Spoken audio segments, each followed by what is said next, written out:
The Oracle Arena is one map away for Cloud9 or Gambit. Facing them in the semi-finals, waiting in the wings, is FaZe Clan. It's intimidating stuff, but first hurdle is going to be Mirage, and that is where what we are left with in this best of 3, our second quarterfinal of the day, and our final day before we head over to Oakland.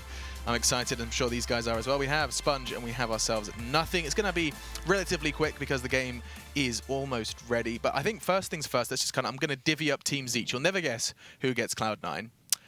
Probably not me. It's not you, Shard. Okay, just okay. Spoilers. So just talk to me about Gambit. I mean, you covered the majority of their performances on Mirage. You've seen it before. Okay, so we saw the outlier, which was that huge victory over FaZe, the 16-3. They had fantastic T-side, a lot of versatility, and Hobbit just went off. He was just zoned in, just mowing those guys down. That was a fantastic performance from him. The more interesting matchup is the one against Liquid, where it went into overtime and Twist with that boost over the smoke to kind of win it. Now, Gambit were really good at these post-plant scenarios, or Liquid were really bad. So one of the two things there is, those are 50-50 scenarios. You're not pulling out 2v3s, 2-on-4s. They're not happening all the time, and especially the amount that happened in that Liquid game. Yeah. They really need to hope for a strong T-side dictating the pace, and I think that's going to feed nicely into Jordan and talking about Cloud9 controlling middle. Yeah, well, so one thing I will give that Cloud9 has, and that maybe is the same thing Liquid could have, is North Americans are really strong. When you play Rankcast, Mirage has played a lot, and everyone's worried about the fast plays. One thing that'll benefit them there is that Gambit likes to kind of mix in these fast connector splits and these kind of cheeky mid-control to like creep out upper B fast. C9 is super aware of those kind of plays. They have really strong awareness from Tim on Cat to kind of move and know when to stack in towards B and whatnot. And so I think on their CT side, like I said, the mid control is a big thing. I wouldn't be surprised if I see them jumping out window, getting kind of underpass up mid. Right. For a team like Gambit, they don't need to do anything special. I'll probably see C9 giving up A lot because they're not, B is something you get exploded on. Even when I was on the team, we never had a problem retaking A, so they're going to be focused a lot of times on fighting off Cat and mid and not letting Gambit win rounds that are faster, like polarizing with the strats. So I'm kind of just excited to see this match from both sides. Okay, I mean, that's kind of perfect. Basically, we find a middle ground. Both teams win their map pick, and now we find a map both are comfortable on. What better battleground for us to start this one off? Actually sounds like they're chomping at the bit and desperate to start, and I'm not complaining. More Counter-Strike on your way. Gentlemen, thank you. Let's sit back, relax, and you guys at home can too, as your casters are going to be guiding you through the final map of the quarterfinals. Yes, they are chomping at the bit. Everyone hates waiting for the third map to start. Winner of this goes on to the Oracle Arena, goes on to the semifinals of IEM Oakland. Gambit versus Cloud9. And this is the map that yesterday we saw Gambit with the Resurgence performance just destroyed FaZe. Yeah, I mean, that was utterly ridiculous. I mean, it seemed like all the planets aligned for them there, right? You kind of contrast that to their performance versus Liquid on this map, and it was a completely different story. So this really is a tale of two Gambits, and it depends which one we see in map number 3. I think if you're Cloud9, you have to come into this expecting this to be a fast-paced, aggressive style from Gambit. That's what we saw that gave them that lead. Automatic has a lot of information of these two players coming in underpass. Skadoodle in window. It's going to be a hit on A. Doja waiting in the wings on ramp. There's Mo and Fitch coming up. Hobbit on catwalk as well. And Cloud9, they're so confused of what's coming. It's all individual fights, but Tarek has held on. One bullet left in the chamber, and he's given a reprieve. But it's Russian Stewie still waiting over at A. Here's Doja being spotted, and Stewie just now coming out of Palace. But Gambit hasn't decided where to hit quite yet. Yeah, I think you were right. I mean, initially, like, it was going to be out towards A, but now that it's a 3-on-3, they have to slow right down. You have Hobbit over on short. Adren's waiting in connector. Doja could run the risk of going down here. Russian Stewie with this crossfire out on the A-bomb site and the aggression from Tarek. Look how much information he's got. The only downside that could possibly come of this is if he misses the timing peak, they are just have to push out towards A, so that's going to be all fine for him. Fantastic, actually, and now Doja has to try and step up, stuck between two players. He's able to open up with one, has support from Hobbit on short, and Hobbit's going to land it. But Tarek brought him up earlier on. There's the denial. And now 1 versus 1. Hobbit emerges. Tarek only just clocks on to where he's come from, and there's 27 seconds left and counting. So Tarek just gonna wait, knows the pressure's on, and that bomb is to go down. Hobbit gonna leave it down to the wire here, but there will be enough time for that bomb plant to come in. Oh god, Tarek's just outplayed. Hobbit is just bounced out of this bomb site. This is incredible. And Tarek is just so far away from this plant now. This is just gut-wrenching if you're Tarek. He let Hobbit have a lot of space, a lot of ability to go get that bomb with plenty of time to book it. Taric does have a kit to work with, but he's got to be so cautious. And this is all just eating time off the bomb. Yeah, he has no information as to where Hobbit is. There's so many angles to check for him here, and he has to move swiftly. Pushing on in, time ticking away. Hobbit up in apartments, just going to be hiding around the corner. And Taric going to go hunting for him, forces the issue, and is able to find it. So now... Oh, God, this is going to be so close. If he gets this, Taric just bum rushes Hobbit. I think he's got it. I think he's got it just in the nick of time. Taric with the heroic play. He had to just close his eyes and pray that Hobbit was exactly where he was running to. What a brilliant round from Taric to save the day. First, these 2 kills are huge. But that is so impressive, ignoring all the possibilities of danger in that beat bomb site.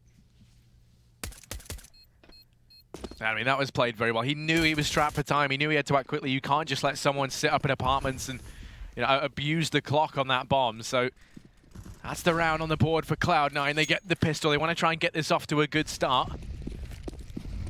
Already good nades damage inflicted as Hobbit's tagged low. The scout from Skadoodle does find damage in middle, but it's Stewie, the first man to get anything done. The trades come in. Fitch has gotten by. Skadoodle's trapped here, stuck between a rock and a hard place, and he's going to go down as a result. Now Rush, all the pressure's on him as players start to group up and make their way in, but he's overstayed his welcome. He's somehow still alive here, finally dealt with. The bomb plant gonna get denied, and that's massive as Hobbit now finds himself 1 versus 2. Make that 1-on-1. The MAC-10, surely this isn't possible. He's done damage. And Taric just waits. Just sits behind the box. There's so much riding on this for Cloud9. They need to get off to a good start here. And time just ticking down. Both players adamant on just staying their ground. I can't believe Taric hasn't moved. Yeah, the discipline right now. Finally, he's going to break it. Out he goes, gets caught off guard, and Hobbit, he's able to win it out in the 1v1. The MAC-10 from range prevails, and Gambit, they will manage to get that round on the board. The force buy prevails. Well, Hobbit returns the favor there with a MAC-10 at long range. It was Taric to beat him out in the pistol round, and that is crushing for Cloud9. They are going to have the CZs, the armor as well. 3 MAC-10s on the board for Gambit. That's so tough. And look at Clever from C9. Pop flashes indicate what's coming. They're going to rush through underpass. No one's there to see, hear, or fight it. Dren's got to be careful coming back. He doesn't have a care in the world, though. Taric's going to be in good position. Meanwhile, they're going to readdress over towards the A bomb site. Taric going to have a quick flank. This defense is mostly set up for mid. It's just Rush here today, and there goes Taric. Fitch watching their back. Rush gives up his position as well. That's an easy kill for Doja. These MAC-10s going to start gaining a lot of bonus money for this Gambit team, and still Cloud9 hasn't found anything. Yeah, I mean, the second you lose Taric and he's that far up, going to have some problems coming your way. Was expecting to see more from him. Skadoodle does dispatch of Mo over in mid. Now it's the 3-on-4. Gambit, they're grouped up, ready to push in towards A, and they will start to creep on out. They throw out that one smoke down for CT, and that's going to keep Automatic out of action. He wants to try and kick things up a gear, and struggles to do so. Stewie, in the meantime, in with 2, but Hobbit instant on the return. It manages to cement that second round. It comes down to the 1v1 once again for Hobbit, and he's feeling it today. Yes, he's had a great series so far for Gambit. Obviously dominant on the first map, second map as well, putting in work. And here he's lost one important clutch, but he's won a couple big ones as well. And that round is surprisingly close, all things considered, coming in. Stewie finishing up, cleaning up some of those kills at the end and bringing it down to just Hobbit. Look at this buy. They do sustain. Yeah, they just want the bonus money. They know that last round was a buy with armor. They know it's unarmored opponents, and why not just rush? Why not just build up a bank? And there it is. 4 kills for the MAC-10s, a 5th as well. And if anything, if yesterday was a preview of this, they're probably going to keep all of those. Although immediately they switch out. Fitch gets the AK-47. I imagine that Dren's going to get an AK-47.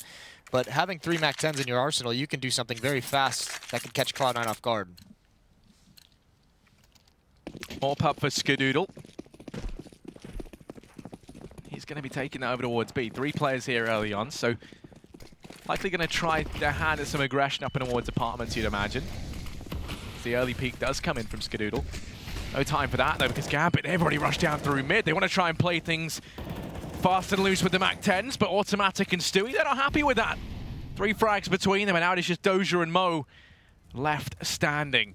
This A bomb site has nothing pointed out on the desk. They are just going to leave it for the retake, and that pans out perfect for them. Already the rotations come in, and Cloud9 instantly going to take one straight back. Yeah, Cloud9 was ready for that. Stewie right behind the smoke, Automatic on Catwalk as well. Easy couple of kills here for Stewie, just holding down the trigger, and that pretty much seals it. All 5 players survive. They can build up plenty outside of this. Now they have all the nades they could want. Now they have 5 kits on board. The bonus round does not pan out for Gambit. They might have to slow things down now. Skadoodle and Mo both with an AWP. Skadoodle's going to have his in connector. Mo went for a pick on A ramp. Wasn't able to find anything, though. That's the case with Skadoodle. He lies in wait over in mid. You can see Gambit there, weary of the idea that there is going to be this aggression. Stewie's the one to try and give it for them, waiting for a flash to come out. And oh, he's going to be fully blind now, relies on Skadoodle. He's got Automatic over on short, and between them, this presence in mid is a force to be reckoned with. 3 players there, stick it to Gambit, and now Doja tries to come in a refrag. He's able to get one, but that should be it. As Cloud9, they've receded back out of middle, and they will just concede that with their man advantage. Yeah, Doja's an opper in this round. Picks it up off Mo's dead body. He's got 1 kill. Taric using that smoke to get an aggressive position. Adren right on the other side of it. Hobbit's going to go back towards the A bomb site, but the bomb will stick in these B halls. So that can either go through this down the stairs, through the underpass, over towards A, have some kind of a split. Automatic's playing on Catwalk, though, so he can keep an eye on that. There is a smoke on Hobbit. It will be interesting to see where exactly that's going to be used for. Will it be used to help his teammates get up? Yes, it will. They're going to boost into window, actually. So no real indication quite yet, if you're Cloud9, of where this hit is going to come from. Doja's alone with the bomb. They want to flank B. Cloud9 doesn't realize this is coming at all. Rush and Skadoodle both in CT spawn. Neither of them have checked this whatsoever. Adren is going to have a big, big kill on Taric. Yeah, this is massive. They've got no clue. There's Adren. He's going to come pouncing out. Taric. They can't plant. Time's over. Round's over. Just stay away. If you're Russian Skadoodle, Gambit, a clever idea, but doesn't pan out due to time. It just takes too long to come to fruition. And Cloud9 hold on just barely. It's 3-3. It's all tied up. And now Gambit in a fairly awkward situation when you look at it in terms of how much money they've got floating around. Gonna see the Force Buy come in. They've got the 2 rifles in play. We had players that would have been on a double eco anyway, so bought down what they can around it.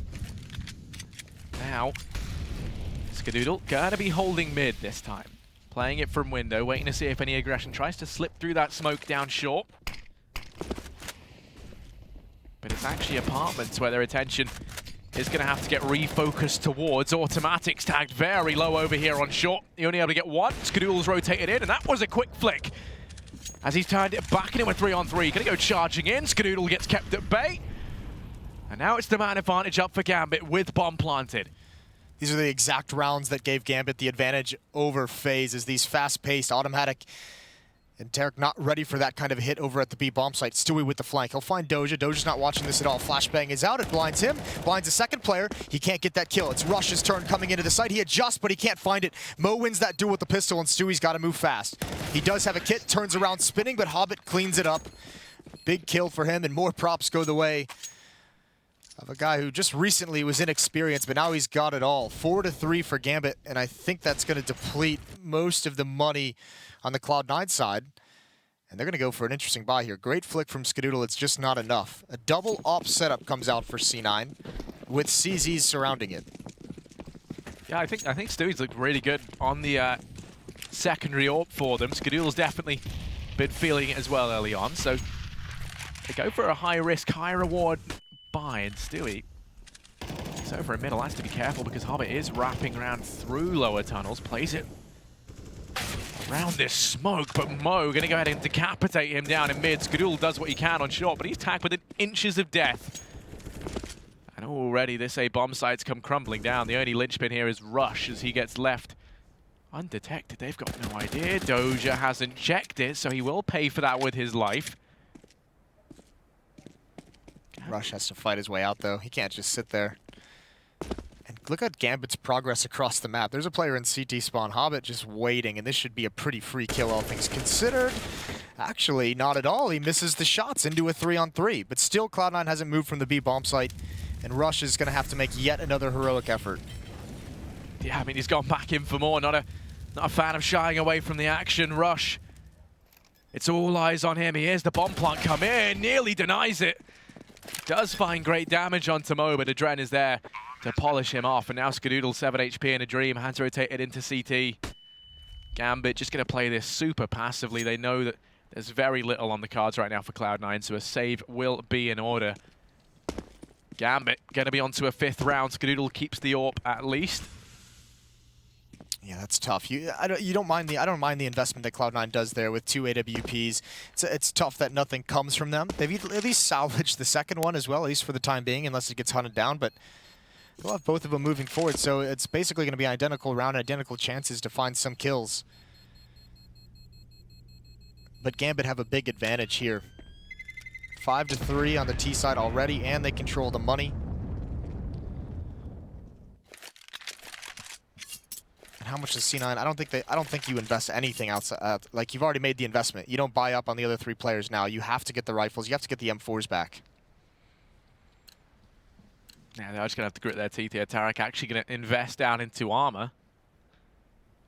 So he's the one to take the AWP right now for Cloud9. Going to be playing off the spawn, as he did have that spawn for mid. He's going to go charging up into it with Skadoodle to reinforce, but already a man has snuck on by. They have to be careful. Tarek's able to open up. Now he just retreats, recedes back for a mid. Gambit, in response to this, actually going to start to charge in towards this B-bomb site, flooding their way in. Skadoodle is the first man there. Skadoodle's entire job right now is to make sure no one can get to bench. The leg shot onto Adren. He's going to keep the angle, so he's called out that one has crossed. The other op is over on Catwalk, and Gambit doing a good job at the moment not being punished by either of them.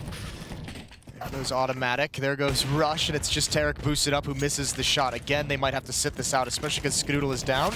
That would be a big kill to get, but Hobbit takes off the head of Stewie, and now Tarek, you'd love to keep this, but it's such a tough position to be in. One pushing Catwalk, you're being surrounded. There's the hit. Dropping down. Patiently waiting for Adren's peek, and spots the arm, gets that as well. Tarek showing off some skills, a well-rounded player, quite obviously. Gonna bail out to the top mid. He might just be able to do this. Fitch isn't close by. And there it is. Tarek saves the op, but silver lining. They've got to get into the winning ways pretty quickly now. Yeah, the one upside there, though, is they have done damage. They keep the AWP. They wouldn't be able to get one otherwise, so that is always very handy there from Tarek, who survived against overwhelming odds. But look at this from Doja. I mean, it was just a mop-up from him. Yeah, that was a very, very dirty round in a scenario where there could have been some danger that came out from that one. So the ops don't do as much damage as Cloud9 would have liked in those couple risky buys they have, but now moving forward, Mo is going to be in Palace with his. No one watching this, and he can just set up in this perch, and he can wait for someone from Cloud9 to wander back into his crosshair. Stewie's there at the moment, and that's an easy pick. Stewie comes right back into it, not prepared for that. A good switch up in positioning for Mo, and a very simple way to find an opening for Gambit. Gambit, they've started to wrap back through T-spawn with that bomb in tow. Setting up for the A play. They've left the Adren all the way over at B. He can try to flank in or head in through lower tunnels. Also his support from Fitch up in top mid, but right now it's Doja, the man looking to try and find an entry. He's got support from Mo up in Palace. You can see rotations already starting to trickle on in from Cloud9. Tarek has departed B, and they're going to leave that wide open. And Gambit, they've got a fantastic read on this, starting this rotation back round. As now they look to refocus. Automatic's the only man over here on B, the only one who's going to have any clue as to what is going on. And he has to buy so much time. Luckily enough, still had that smoke left. Gambit might have to go through that. I think that's going to disappear just under 20 seconds, so they're going to walk through it. There's the flashbang. Automatic with an off angle gets the first kill. Trying to stay alive, trying to buy that time, as you said. Skadoodle does take down one. It's a 3-on-3, but no one is quite here at the B bomb site, so the plant's going to go down. Mo's watching towards Catwalk. Not a lot of utility for Cloud9 to use, and Taric just runs the gauntlet, gets picked out of the sky. And that kill from Doja is just going to seal it. Rush can't go for this whatsoever. Cloud9's defense is getting battered at the moment all across the map. Whether it's a fast B hit or whether Gambit readjusts late in the round over to the B bomb site, they haven't been able to stop any of it. Yeah, I mean, kind of spoke about on the desk. Usually it's the A bomb site they kind of play in those retake-driven scenarios. They say that, you know, the B site was one of the ones where they find themselves getting exploited a fair bit. Just then you kind of see that, right? They go ahead, preemptively send everyone over towards A, and Gambit off more than they can choose. So now it is going to be a 7th round for Gambit here. Rush is able to save. But that doesn't really give them much to work with here regardless. The extra M4 is going to be nice for the extra firepower, but it doesn't facilitate a buy. They could get lured into a buy. They're not going to. I mean, they're going to get a small investment. Deagle Armor, Scout on Taric. I was going to say, Taric actually had like, you know, 5,600 or something like that, so they could have picked up an op on him and bought around that and just seen if they could do anything. Not that desperate quite yet. This gives him a chance to have one more really solid purchase with M4s to try and put a stop to this run from Gambit. MAC-10 is back in Hobbit's hands. Still, they have pulled together what they can for Cloud9. Is that going to be enough, though, to get much done here? Very lax hold on mid. Quite the opposite of what we've seen from Cloud9. The boost's going to be employed. They stick Rush up there, and that's netted him the early frag. Downrange onto Hobbit, but that's not much of an advantage. They do now have a man up, but it's only a MAC-10 dropped in mid. They have 3 players over at the B bomb site as well. They've obviously been trained by Gambit to fear those B hits, and Skadoodle and Connector with just a P250 and no armor. He's going to be the next one up. Taric, there's a good scout kill onto a Dren, hunts him down. Fitch has made his way into the ladder room, but Automatic's already got a kill with the Deagle. Even if he does fall here, he's done his work. And Cloud9, they could respond with this one. They could use this 4th round. Now it's just play passive, don't get picked off, force Gambit to commit into a bomb site, force them to commit into a crossfire. You can see how reluctant Gambit are, but with only 25 seconds left, they have to get moving. They have to pick a site, hedge their bets, and make their way in. It's going to be A, but Stewie, well, he massacres both the players in Connector. They get shut down. And Gambit, they really seem to struggle up against these 4 spies when it seems like, you know, Cloud9 are playing around with a big disadvantage that they don't have much to lose. That's when Gambit falls short. Once again, same case what we've seen throughout all the maps tonight. And that's that they kind of lose that first man, and then they try to gain back some ground as a result, and then just get punished for it in the one-on-ones. Tactical timeout from Cloud9 as well. They know they cannot get responded upon. I mean, winning a round like that is a good way to just boost your economy in its own right, because they obviously salvage, you know, 3 weapons or so and don't need to spend money on that. But you still, if you're Cloud9, you're still saying in your head, we can win this half. Despite everything that's happened, we can end this 8-7 on the CT side. We can make this comeback happen and give ourselves a lead into the second half. So that's what they're aiming to do. Freeze time coming to an end here. Skadoodle's going to have the AWP. Mo's got one as well. Mo again going towards the A-bomb site. Skadoodle the same thing. This time though, Skadoodle. Rush, well, he falls. Skadoodle's there to get one back in retort. Tries to duck away, damage being done. As rotations coming round, Skadoodle, what are you doing? He's going to be in with 3. He does get burnt out in his own Molotov. You hate to see it as he goes down, but still he's netted a massive advantage here for Cloud9. They've got the man advantage. They have control of the bomb as it's dropped outside of ramp. And it's a great return to form there in that round from Skadoodle. He'd been bottom of the board. And with that, he started to rise himself up, doubled his kills in 1 round. You love that performance. Even if he burns himself alive, if you're Cloud9, you are thanking him for his work, because that was a knife's edge away from just losing the bomb site completely. Great mobility from him, catching off the player in Palace and then responding as well. So Stewie's in a tough position, and he's going to get taken down. Cloud9 seems to be convinced that there were players inside of that A-bomb site. No one really peering for information. They've gone very passive, and now Taric's in a tough spot. Cloud9's in a tough spot. They've got to figure out what bomb site they're going to, and in order to do that, looks like they're going to split up. And that's risky. Mo and Adren, they've grouped up over here at B. Tarek is going to be there to get the information. Automatics moving around to join him. And after the efforts of Skadoodle, Cloud9 do not want to let him down.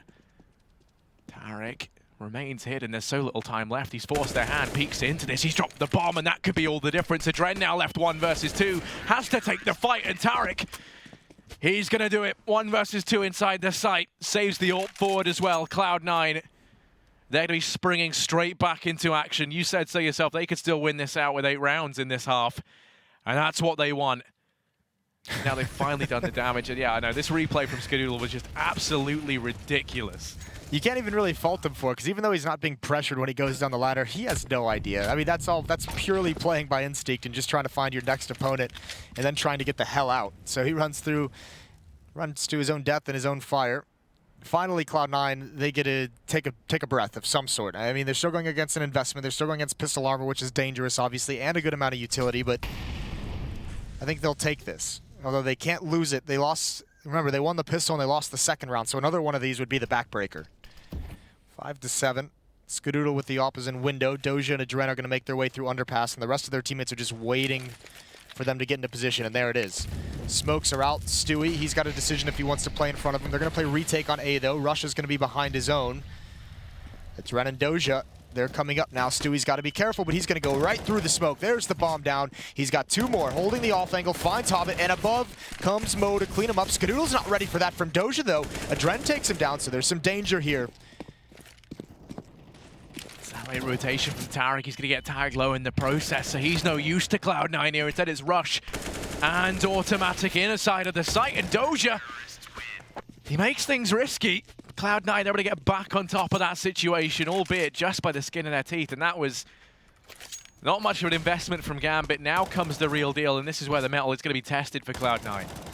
Stewie making that play through the smoke, slows things down, prevents the plant as well. Does leave Skadoodle open on his rotation to players coming through Connector, which he wasn't ready for. So the money is not great. They do take heavy losses in that round. 6-7 as they come back. There's Skadoodle right through the smoke, finds the timing. Again, a lot of presence, at least in those B halls, although Hobbit goes underpass. Adren wants to find a one-on-one duel here, but he's forced away by utility. Everyone on the Gambit side, everyone on the Gambit offense is alone. Yeah, no opportunities to trade here. I mean, luckily enough, Doja's able to go ahead and find them that. That's the second time Stewie's been caught off by that peek over in Palace. This time at least he's aware and he dinks Doja, but he's died twice now to the same way. Gambit, they're just going to be given mid on a silver platter from Cloud9. The only man who can do anything about it is Automatic. It's a big fight in Palace, though. Rush is getting aggressive, and Doja forces him back with 6 HP. Skadoodle's got to protect him from behind, from Connector. Hasn't taken a shot just yet, and he's feeling uncomfortable inside the bomb site. There's Hobbit. He's been spotted as well. Skadoodle goes for the peek, and he wins that. Big kill. Automatic chiming in also. Fitch in window could turn the tides. Doja's low, so it's got to be on Fitch. And Tarek, meanwhile, rotating back to Catwalk. Skadoodle again holding down the fort, but they're so low, and they're dodging all these bullets. Somehow Doja hasn't been able to grab anything. And 4 kills for Skadoodle. Cloud9 ties it up 7-7. I mean, there's just something about Skadoodle. I mean, he can just be having an off day 1 minute. Right? It doesn't look like he's going to pick things up, and then suddenly he's propelled back and being just such a key player for Cloud9. It took him a while to get going. He only had 3 frags up until 2 rounds ago. And now going to be sitting pretty with 10 kills to his name. It's gone down by 1 because of the suicide. Ah, I see what you've done there. There you go. I was wondering about that. Clever, clever. Tarek with the up this time. Automatic trying to spam. There's good mid-presence here from Gambit. Fitch and Mo up top. Hobbit coming from the underpass. Stewie in the window room. No eyes on it to any degree. Automatic doing what he can to watch for a Connector, but a lot of attention his way from utility. There's the pick from Tarek. Dren's been looking for that one-on-one. It hasn't worked out too well, and Automatic's Molotov is going to slow down this Catwalk hit. Yeah, quite crucially as well. I mean, they're looking out for a way out of here, but Stewie going to be posted up in window.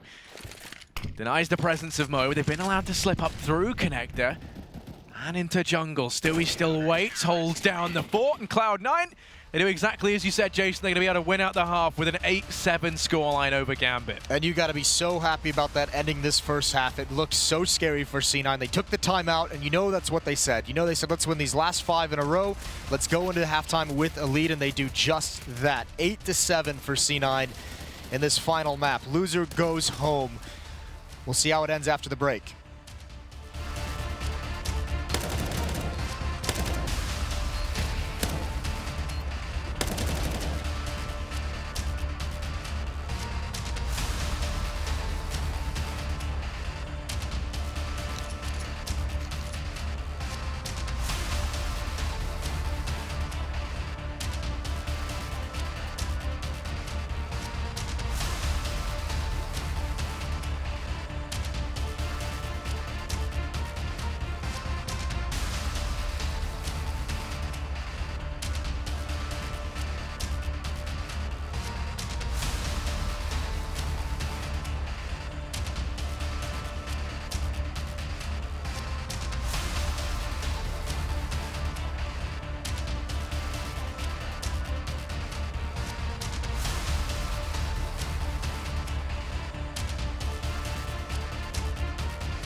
One half remaining for one of these teams, and it's the Oracle Arena for the other. Taric and Doja both leading their squads at the top of the scoreboards, trying to find the arena. 15-7 for Taric, 14-13 for Doja.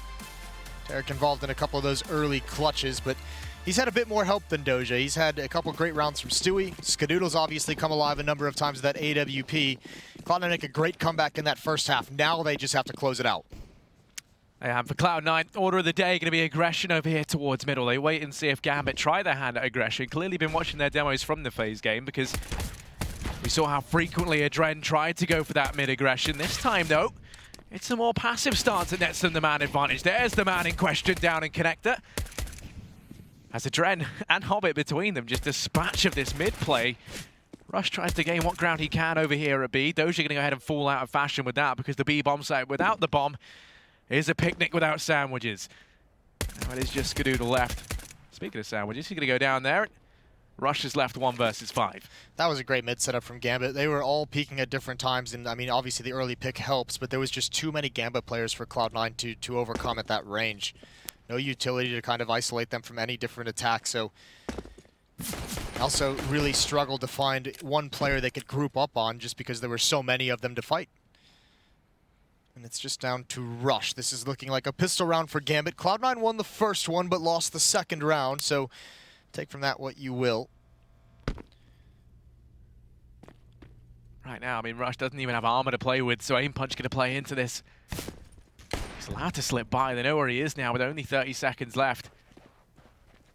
Taking these close duels with the Glock. It's going to do him a world of good. Gets caught, though, in the crossfire, and Gambit, they will secure themselves the pistol. So now, in an ideal setup to actually take this lead, although we have seen time and time again, Gambit actually both of these teams struggle at, you know, winning out the anti-ecos. And Cloud9 would absolutely love to return the favor here. They would be so incredibly happy for that. 4 Deagles on the board with armor. Skadoodle doesn't invest in anything. He wants his AWP as quick as possible. Dren's gonna cross. That's the fight Taric wants. He wanted that one shot and it doesn't connect. Automatic with the Deagle has been the man that Cloud9 has been able to lean on to find one of those nice headshots. He's alone at top mid. He's got a scout and window and an M4 to deal with on catwalk. He gets tagged down and just backs away. And now Cloud9, with no utility, have a decision to make where exactly they want to go. And it looks like A is the answer as Taric starts to probe up. Fitch is back here playing retake, flashbang out. It's going to slow things down. There's 3 players of Gambit ready to defend this A bomb site, though. Without smokes, I don't think there's a chance Cloud9 is able to get into the bomb site. Cloud9 going to try and do all they can with these Deags.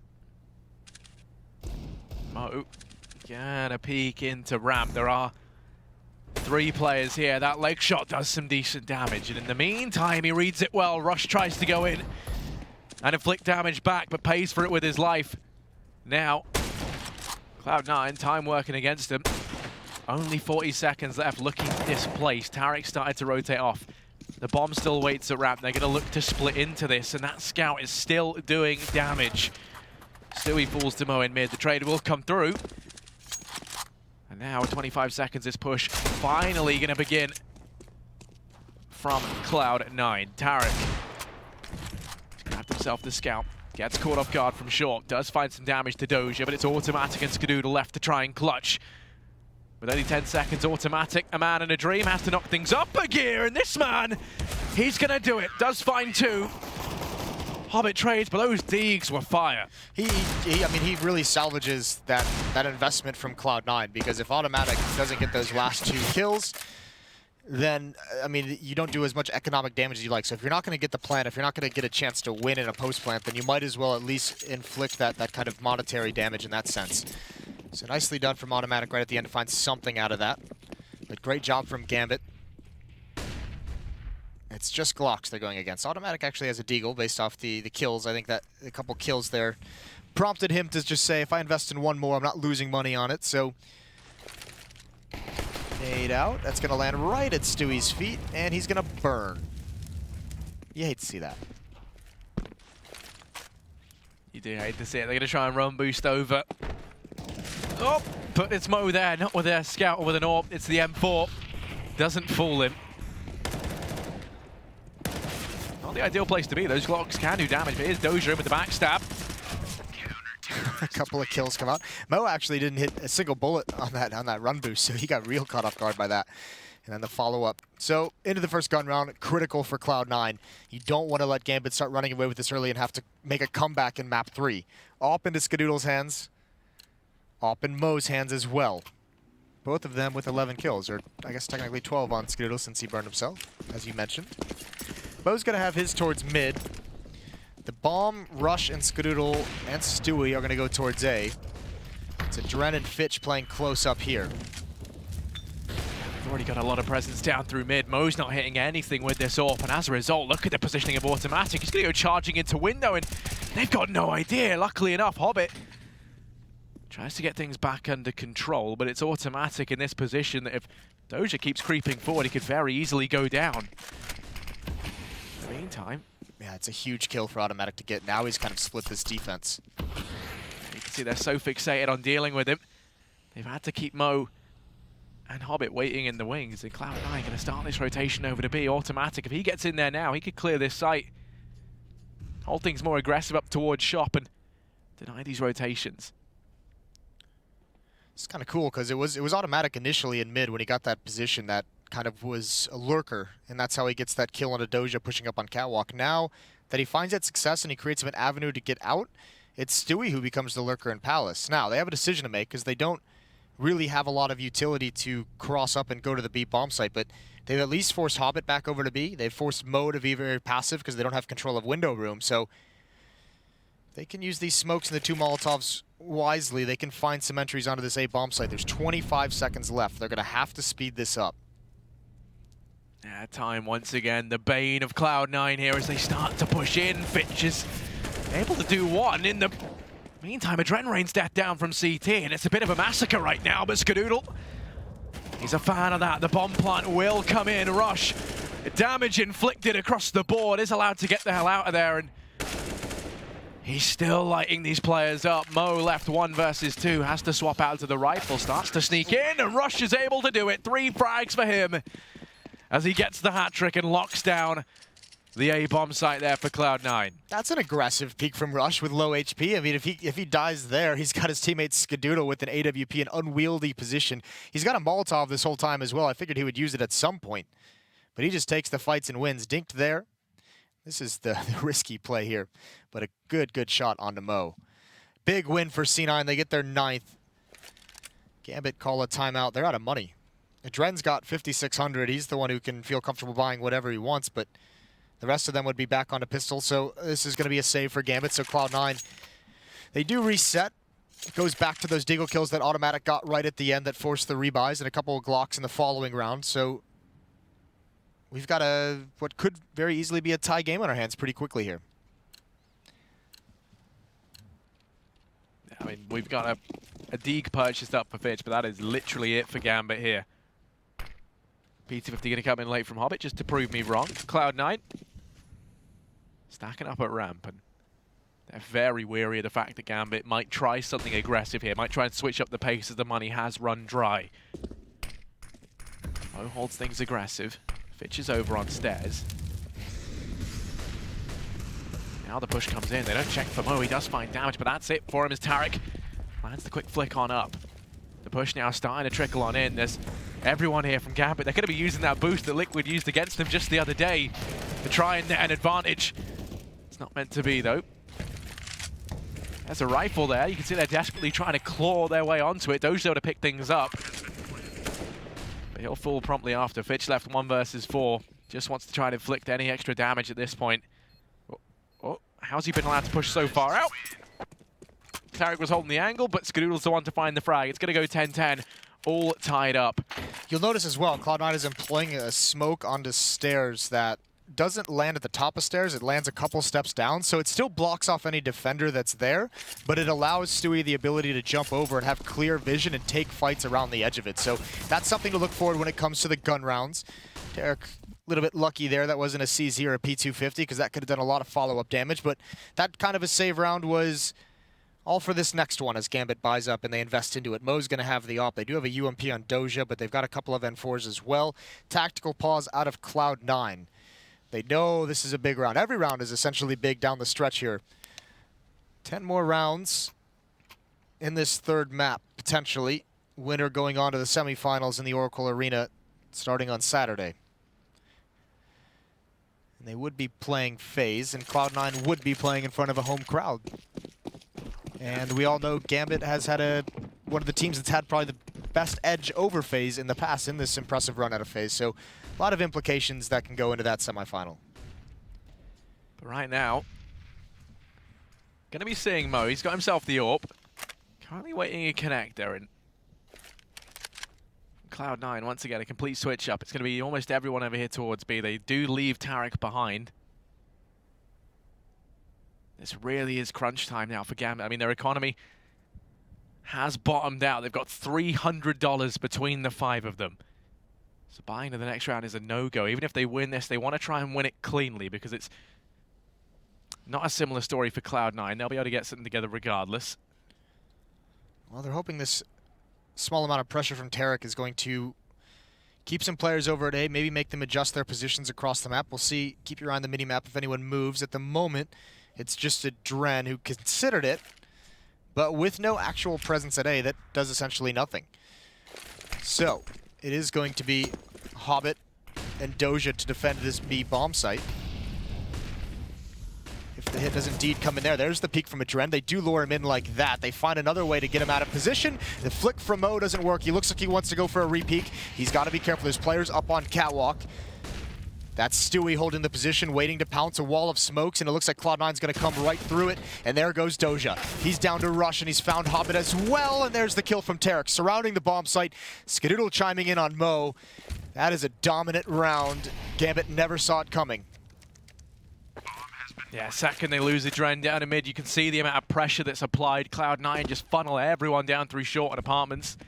Start to split in. The only man who could have done anything was Mo, and he was caught out in connector from the peak out through lower tunnels. It was very well read from Cloud9. They very much had Gambit's number there.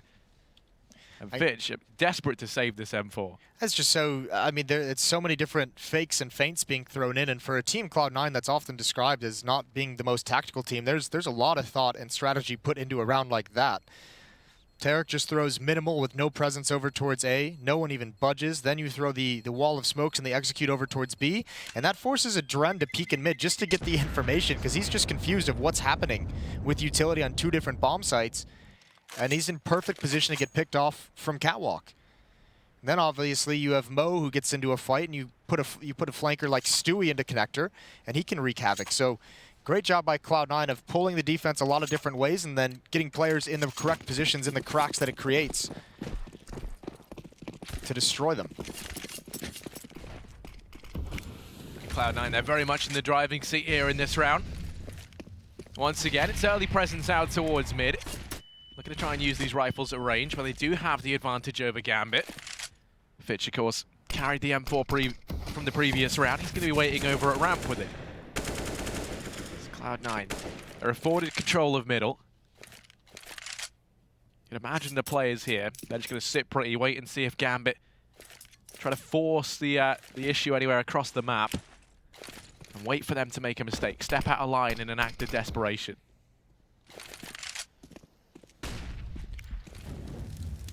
Fitch has that M4 over towards the A bomb site. He's backing off now. He's got to be careful. If Tarik turns that corner, he's exposed. Now covered up by the wooden hole. Molotov, and actually a Dren peeks into it, so does Mo. The M4 is going to get taken out by Tarik, and he spins around to get a second. That's quite nice. And they've lost 2 players. They now know where Doja is as well, who's struggling to get the AK-47, but he does find it. And his goal is to save that. Well, he starts moving closer. There's no one there to punish it. So Skadoodle's going to get the bomb down. 12-10 for Cloud9 after this. And they've got plenty of money. They've got 4 players sitting at 5,500 or well above it. Yeah, Cloud9, they're the ones in the driving seat here. A 12th round locked in. As you said, plenty of money. And Gambit, they've been knocked out. Now they're struggling to get back up. It's been 4 in a row for Cloud9.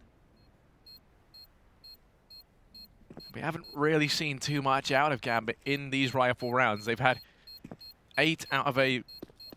Actually, no, 11 out of a possible 15 players stay alive for Cloud9. So they've been building up a decent bit of money over the last 3 rounds. Finally, though, we're going to see Gambit back onto a buy in the next. And thanks to this AK being carried forward, they should have enough to get that AWP up. That could be thrown over.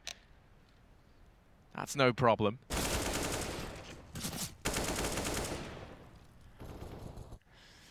Well, another timeout coming for Gambit as they have been stumped in the second half. The defense is getting run over ever since the guns have been in Cloud9's hands. A couple cool tactics from C9 in this half have put them in a good lead. 12-10, it's not super comfortable quite yet, obviously, but again, the tough part for Gambit is even with this losing bonus building up, it's not at its full strength just yet, but they're, outside of Doja, they're bought out to essentially nothing. 2 players on 0, Hobbit on 50, so tough part is every time they lose a round, they're just pretty much completely reset, which is so heartbreaking. It's so hard to challenge consistently. This would be a huge round. Mo has the AWP. Dren has an M4, but he's light on nades outside of a smoke. Mo's got nothing. But they need some kind of an individual effort to put him back on track. And Cloud9, they're not messing around. This isn't going to be a subtle round. This isn't going to be a tactical round. This is just going to be a barrage towards this A bomb site. Stewie's going to lead the way up. There is Fitch in A spawn, in CT spawn, but he's got nothing. He gets taken out immediately by Tarik trying to get back. Mo around the edge of the smoke. Misses Tarik going by, so Tarik now has control of steps.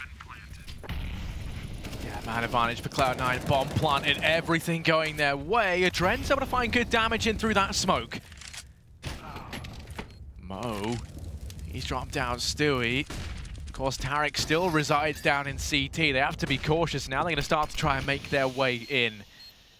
This crossfire set up between the players over towards Tetris. And Sandwich has to be perfect. Rush comes through, automatic, able to get one. The frags go back and forth. It's a 2 versus 2, and Skadoodle and Rush almost back to back. They're able to make it work. Cloud9, they are unrelenting right now. 13-10. They want to try and close this out here and now. Secure their spot in the Oracle Arena versus FaZe. And Gambit, well, they're looking a little bit deflated. It seems like we're seeing Day One Gambit once again. They have to try and scrape something together here to put a stop to this tyranny from Cloud9. You have to like this play calling from C9 right now. I mean, all props to Tarik in these past few rounds. A couple strategic rounds to really throw Gambit off, and then you just go for something simple. And they have a mid-control setup, and that A hit decimates him. Fitch, most inexperienced player on Gambit, gets caught out in the open at a critical time. And now with only 3 flashbangs in the arsenal of nades that you have, it's got to be individual plays, and that one's not going to work. A Dren gets dropped by Rush early, so 1 minute and 20 seconds of a 5-on-4 advantage. So much time. That frag goes in very early on, and Cloud9 now, they can just afford to sit back and relax, but that's not the case. Instead, they're going to start to force the issue into Connector. Doja and Hobbit try to employ this boost, but it's been read very well. You can see a couple of players keeping an eye on that. Actually, they're going to start to peel away. The timing's great, but Hobbit doesn't get anything from it. Does find one, but automatic. Posted up the trade. Now the split comes in from Stewie out from Apartments. Everyone's blind. It's a disaster on short, but Tarik does pick it up. It's all on Mo. All the way over at A. This round going to be going the way of Cloud9. 14-10. Only an AWP to work with into the next round. It's not looking good. Yeah, and Mo just has to save this weapon. There's no chance of him winning this, and there's plenty of money to go for the hunt if you're a Cloud9 player at the moment. You can see Skadoodle has got him boxed in. Doesn't actually look like they're going to go for it, but that's great. The kills come out, and they just bum rush themselves up Catwalk, and by the time all the kills happen on the B side of the map, there's no one even moved from Gambit in A. They're not even close to trying to make that retake happen. Cloud9 overwhelming this defense, and there's not a whole lot of rounds left that Gambit can make these calls to save it. Eventually, they just have to go for it. They just haven't had any good opportunities to do it.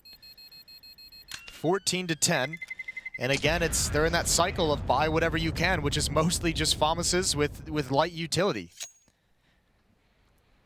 I mean, ultimately, that is not enough, and it's never been enough for this Gambit side. They've been struggling to see those big individual plays from kind of big players such as Hobbit really come through. Right now, it's Doja top of the board stepping up. Of course, the IGL for Gambit, and not usually someone we're used to seeing right up there at the top.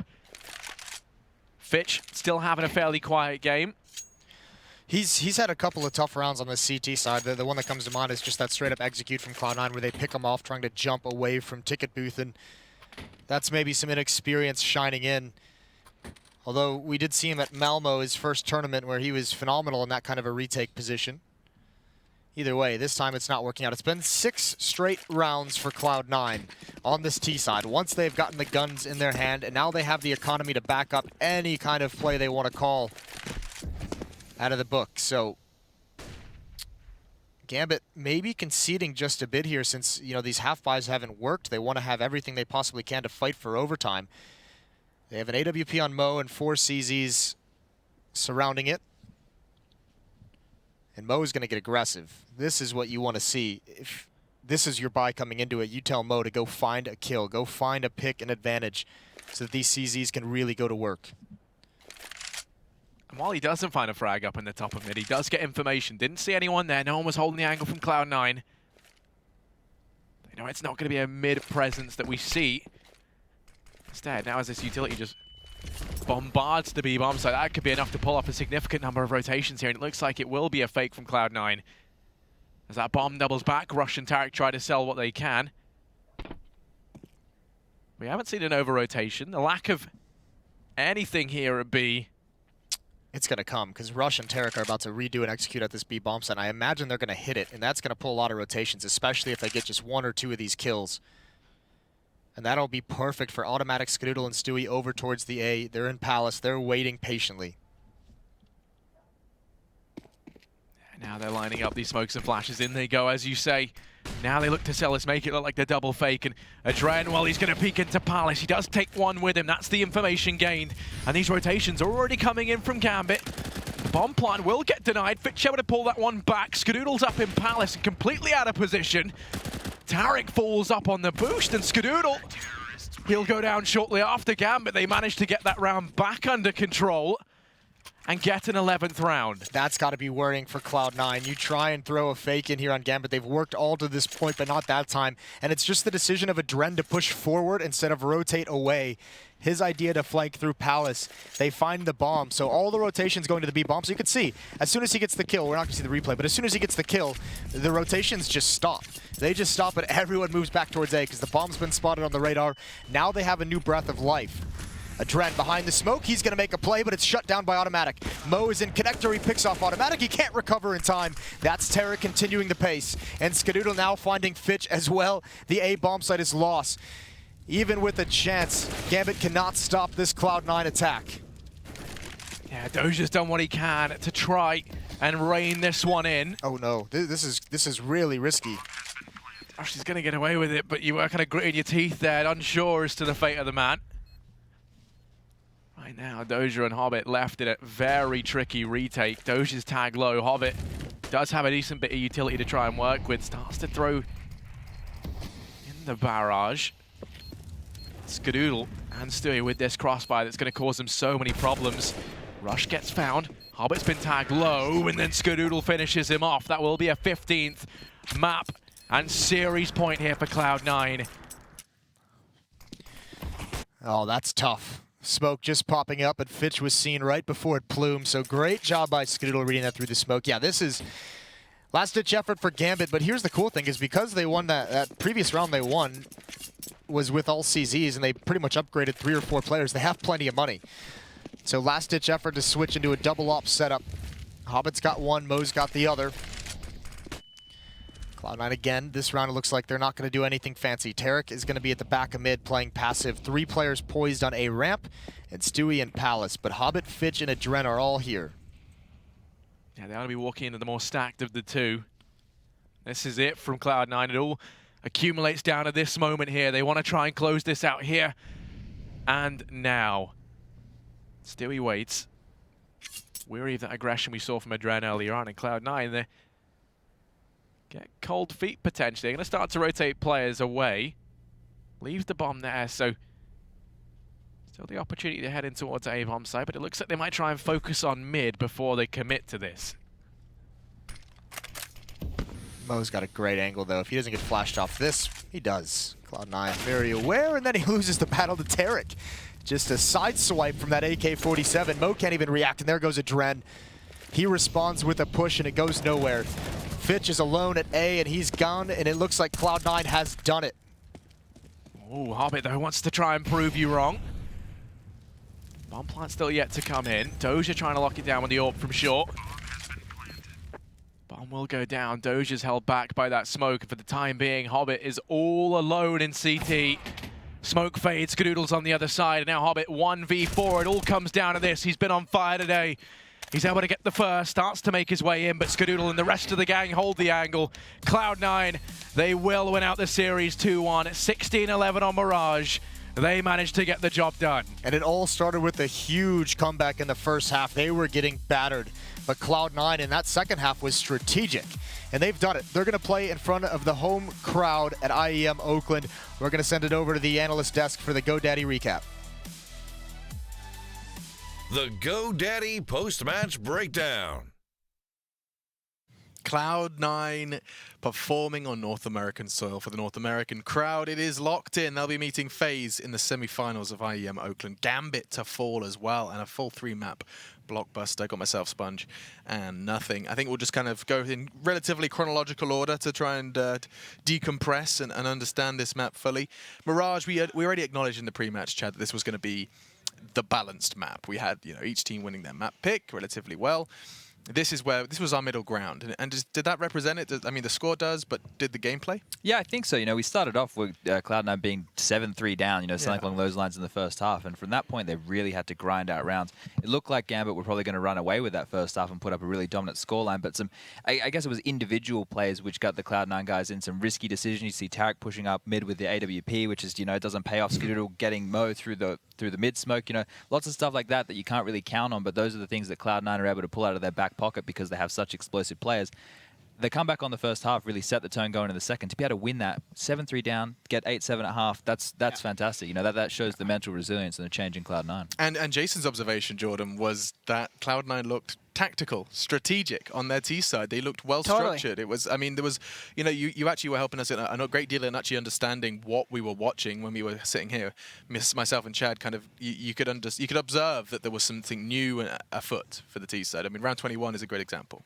Yeah, well, I think we're going to pull it up because one thing I noticed with it was that, so this is a strat we used to model after Virtus Pro here with the double fake. Now, this goes back to what you were just saying about C9 having good strategies on T side. We had it when I left. I'm not surprised they still have a lot of these strats because they're powerful and they're hard to stop.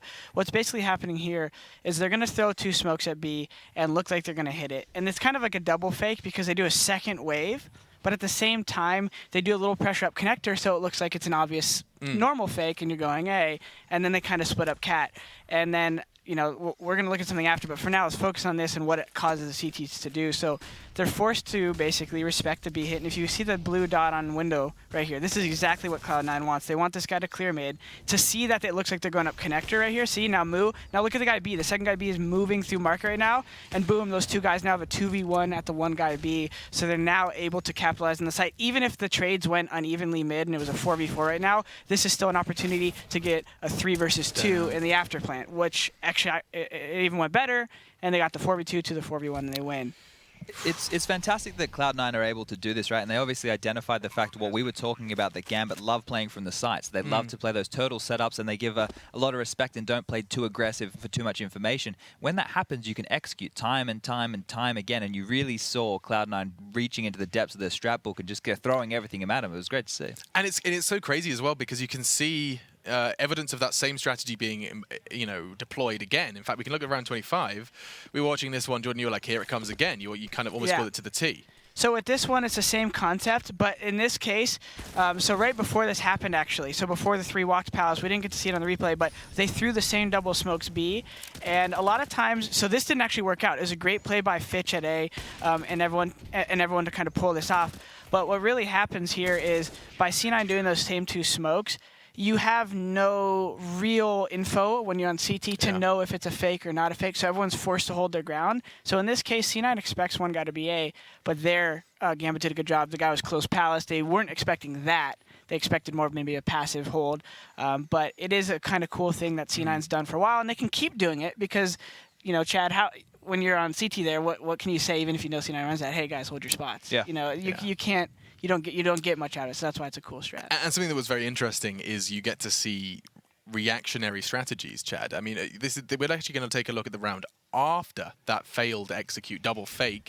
We've seen it what it looks like when it works. This is when they mix up the pace. So this is a fast connector split. I don't mean to cut you off, Chad. I'm really excited to talk about this. What are you going to say? Get stuck into it. Go on, stick it. Get yourself stuck in. So C9, we loved doing this when I was on the team. So he's going to run through the connector smoke right there with the flash above him. The reason this strat is so cool is 1, it works even when they're not expecting it, and 2, C9 always calls it when they lose like a close round. So I might be giving away one of their hidden secrets, but whenever they lose a round that they felt should have went the other way, they love shoving this strat down other teams' throats because it's one thing that even if you know it's coming, any one person on CT collapses and the whole kind of CT side is now a step behind the pace of the Ts. So did you have something to add to that, I was just going to say to everybody that you made a note that this isn't a Tarek call. This is going to be the call coming from either Stewie or Tim. Yeah, right? I'm like 90% positive Tarek did not call this strat just because this is kind of a concept that we brought from before he was on the team. And it's just cool to see that C9 isn't too rigid and they're still kind of following their comfort zone with what they like to do. Yeah, but it's not something that we get to talk about all that much because, I mean, rarely you have that level of insight. Sure. It's hard to get. You're never going to get unless you've been playing with those group of players. But I didn't quite understand or comprehend that there is very clear tells and reactions. And, I mean, human beings have habits, right? And so if that's something that works for them, we see that bleeding over through roster changes, through in-game leadership changes. That's just something that works for them. Yeah, I mean, I think basically one of the best ways I've had it explained to me before is that, because it's meta, right? Everything is meta. Everyone knows kind of what the best strategy in a map is, right?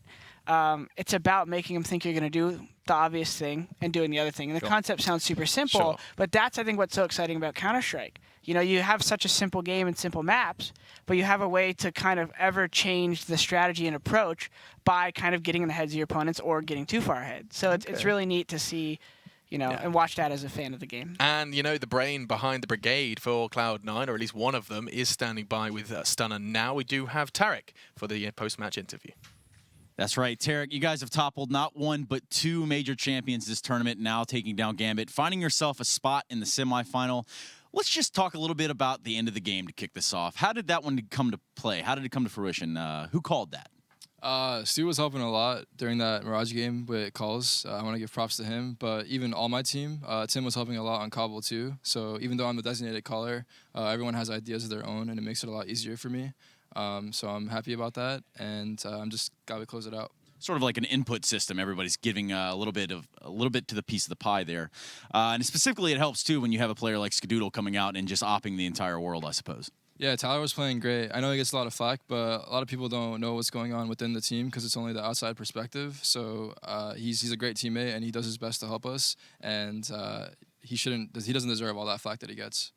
Well, he definitely does get some heat for it, and that's becoming a trend. I mean, we saw Fallen talking about it earlier in terms of you go on the message boards, you go on the forums, and people are just roasting people alive. Not completely appropriate, dare I say.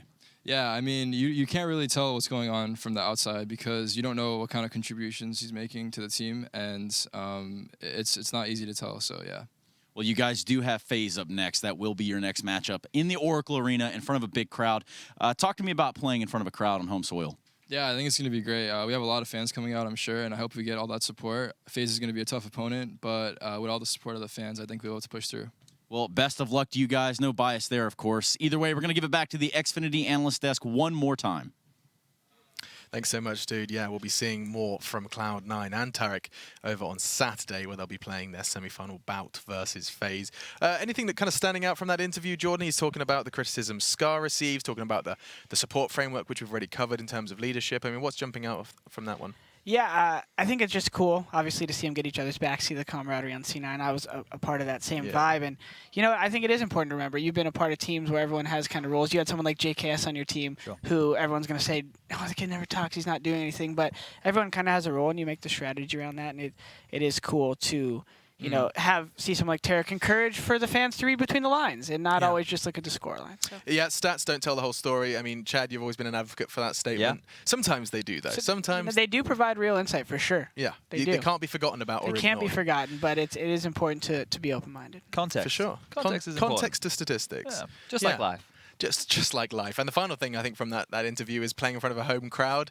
There is something special, Jordan. You can attest. I'm sure that's probably one of the things you miss most about having that mouse and keyboard in your hands. It's a feeling that you don't really get to ever want to be away from, even when I'm not playing right now. So sure, I might not miss the traveling. I don't really miss sometimes the rigorous schedule, but whether it's ego or whatever you feel in front, whatever is being satiated, when you're in front of a big crowd and you win those big moments, like they will at Oracle Arena, it is so you can't put in words. It sounds cliche, but it's epic, man. No, I totally believe it. I mean, SK got it over in Brazil. The North American teams, when they get it, I mean, that crowd is nuts. There's going to be USA chance for sure because Cloud9 have locked themselves in for the semifinals. We'll bring up the bracket. It'll put it into context as well as to what's ahead and what we've already witnessed. Optic unable to make anything happen versus SK was our first quarterfinal, and we have just seen Cloud9 in a full 3 manage to get themselves the spot in the semi. So FaZe, Cloud9, Ninjas in Pajamas, SK Gaming. I think we first have to talk about Cloud9's next opponent because it doesn't get much more challenging than FaZe Clan on the big stage. Yeah, we saw that in New York, Alex. That was a bit of a drubbing, right? FaZe at that event were on fire. They were blistering and going up against the Cloud9, who've worked really hard at this tournament. They've had to pull out a couple of big victories.